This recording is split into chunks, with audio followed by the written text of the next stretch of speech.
May I call all emissions of Metro Manila Incorporated directors to come in to witness the presentation to our friend. Dong, Tino, Ben, Bong, Lil, Future Director, Apir. Apir, Future Director.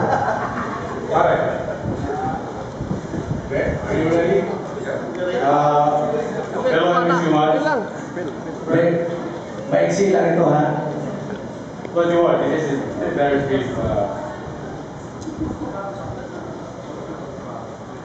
Next of the award to Dato' Manong Sarangani. Mary, this the acceptance. MSU1 of Metro Manila Inc. confers this Spirit of MSU Award to Dr.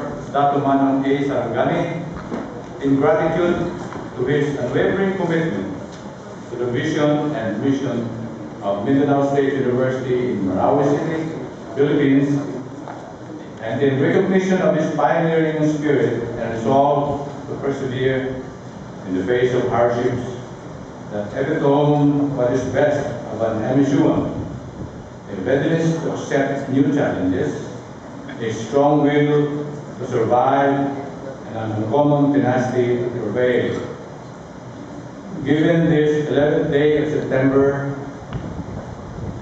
2011 at Quezon City, Philippines, in celebration of the golden anniversary of Mindanao State University.